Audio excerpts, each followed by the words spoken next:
Alrighty everyone, welcome back. This is Tavis Killian and Anthony McDaniels with Rare Petro premiering a new series, The Wednesday World of Oil and Gas. Whenever a significant event occurs or the world experiences some change, people get to talking. Lately it seems that the media agencies will push one narrative, maybe two if you're lucky. We don't believe everything's so black and white, so this series will be taking a critical look at both sides and those gray areas in between rather than parroting what the rest of the internet is saying. For today's episode, we will be talking about relations in the Middle East and the conflict with Russia. So, Anthony, take it away. You came prepared. Yeah. How you doing, Tavis? How you doing? Great, All right. great. So anyway, after listening to you do such a great job on podcasts for a while, and all these things to sit here and talk about, figured why not contribute once a week, help you guys out. Hey, right? Of course, we love to have you. First of all, I start with I read a lot, right? I don't watch the news. I do read it though. And so what do we have in this wild weekly world? Well, let me tell you right now, I see this article here from March 21st. So that would be 2 days prior to our recording here on March 23rd. And Houthi rebels target Saudi infrastructure again. This isn't the first time that's happened. This is an oil price article, okay? An oil price article by Charles Kennedy, right? But here's the part that gets a little spooky if you're used to the status quo. Saudi says it no longer has, quote, the responsibility for any shortage in oil supplies to global markets in light of the attacks on its facilities. And that sounds innocent enough. What do you get out of reading between the lines on that, though? Well, it sounds actually, if you have a background in what we've been in since Henry Kissinger brokered the deal in the 1970s with Saudi Arabia, this is a massive break from MO. Right? This is not innocent at any level. This is we are turning your back on the West. We're turning our back on the West. They are saying they do not have responsibility to bring oil supplies to the market. Oh, wait a minute. OPEC was always broadcasted as, I like the way they wanted to broadcast as, hey, we're gonna make sure that the global energy markets flow, right? Mm-hmm. They've put a lot of oil on the market just to drive down prices historically. They've also arguably kept oil off the market historically to, let prices drift up. But for them to come out and say that it is now not our responsibility to bring supplies back to the market, that's a problem, because the deal was, we protect you, Saudi Arabia, you live in a rough neighborhood, and you price your oil in dollars, right? As well as you're basically the de facto leader of OPEC. Everybody else will, and the whole global oil energy market will flow on the US dollar, right? Mm-hmm. We will protect you, Saudi Arabia. You price your oil in dollars, US dollars. It was their responsibility to keep oil supplies going, at least at a minimum. It was their responsibility to state publicly to the world that that was their responsibility. Now they're saying it is not their responsibility. Nope, not our responsibility. Well, when does this article come out? It comes out as, this attack happened. This attack happens, and this statement from Saudi comes out as we are nearing the finish line on an Iranian nuclear sanctions deal. Though, for everybody who pays any attention, yes, we're trying to get some Iranian crude on the market. For those of you who may not be aware, that's significant because these Houthi groups doing the attacks are, in fact, backed by Iran. Backed by Iran. And one reported, but maybe slightly underreported little nuance of the Iran nuclear deal here is that with Washington's blessing and awareness, I'm sure there's strategic reasons for it, we would hope, as Russia is attacking Ukraine and we are sanctioning them, shaking our fists at, you're so bad, and we need more oil because of this bad Russians, we are asking Moscow to broker the deal with Iran. Little What? conflict of interest there, it seems, huh? Well, it's a bad soap opera. I mean, you just like, wait a minute. You, you, what? And here was a sticking point.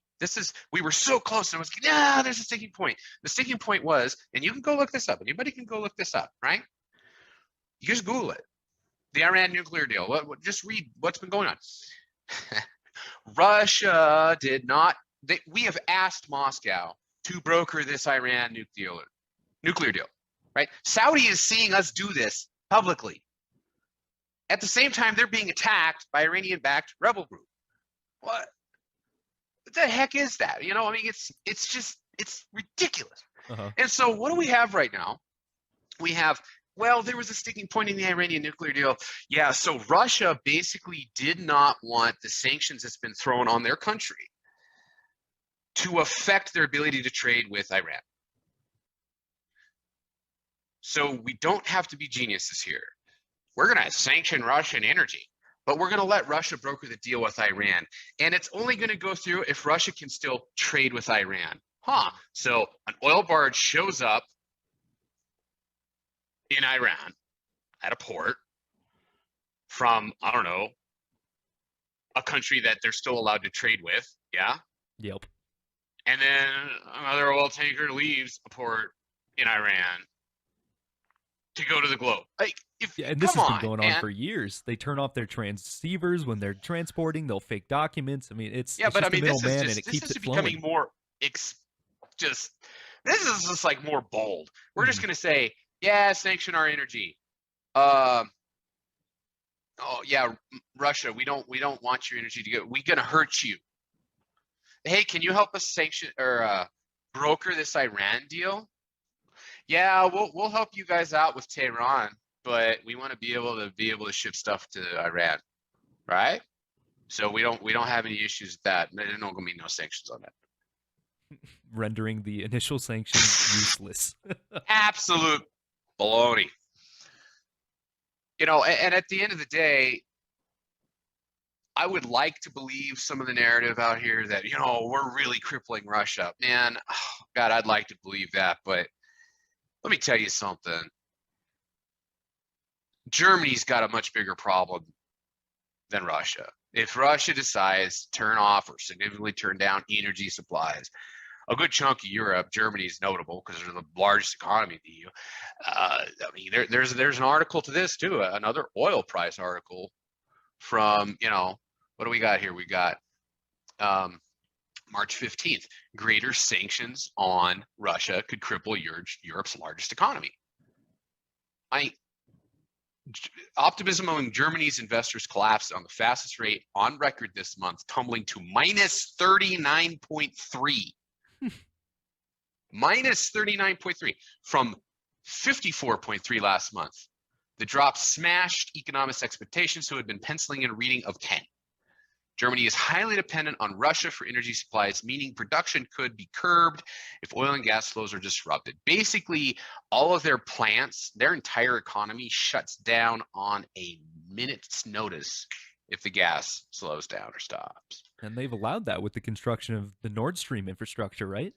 They've allowed that with believing that they could just run on solar panels and wind turbines and whatever backup power to, basically buttress this whole system was coming from Russia, primarily. So congratulations. So I think Russia is buckled up and ready to endure some pain, if you will, economic pain. I don't know if some of our allies are as able or positioned to deal with pain for as long. I really don't. I mean, we can deal with higher prices. The electorate won't like it, but our economy wouldn't literally shut off. That's what Germany's staring down the barrel of. Right. And that their economy could literally be shut off like a light switch. Mm-hmm. And then people would be in the streets. It would, yeah, it's just, and it all goes back to, last summer was an absolute disaster.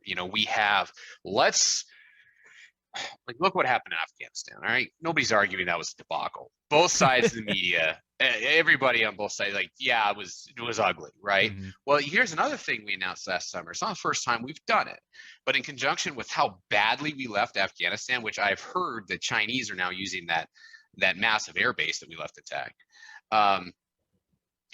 Last summer, we pulled more of our Patriot missile defense systems out of Saudi. And just recently, we're offering to give them back. Hey, you want these back again? And so why did we say we're pulling our defense systems out of the Middle East, like Saudi, which we said we would protect, exchange for them, doing U.S. dollar trade? Mm-hmm. Oh, we need to focus on Indo-Pacific, the China threat. Okay, here's the thing. While you're pulling your defense forces out of the Middle East, China and Saudi are talking about trading oil, oil selling from Saudi Arabia to China to the yuan, not even the US dollar. And you've got the Crown Prince of Saudi Arabia not taking phone calls from the President of the United States, refusing a meeting with Secretary of State Antony Blinken. Let me tell you something. Like I said earlier in this, it's a bad soap opera, right? So, more to come. We'll talk about the world every week. The way I see it right now, though, just keep reading, keep yourself informed, because a lot of the things we're doing, we're either intentionally doing something like, hey, let's sanction Russia and then turn around and let Russia be able to broker the deal with Iran that we need, that the West needs, that's going to make sure that they can still, trade with Iran. It neuters the whole concept of all the sanctions to begin with. Mm-hmm. Right? Oh, it does. Absolutely. Why even start with this if, you're right. Russia still has a market between Iran, China, and potentially the rest of Europe should things get real bad, because they have what we need. Yeah. So, just keep yourself informed. At the end of the day, I think this means the oil price in US dollars is going to continue to go up. That's what this boils down to. And there's more to come.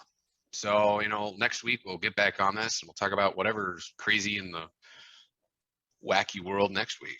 And we know we threw a lot of information at you. Well, I shouldn't say we. Anthony, he's a voracious reader. He's got lots of sources. I'll be sure to include those in the description so you can fact check us. If you think something's wrong or you disagree, please call us out. Send your opinions to podcast@rarepetro.com, and we will be sure to include that in the next episode. But till we see you next week, take care, everybody.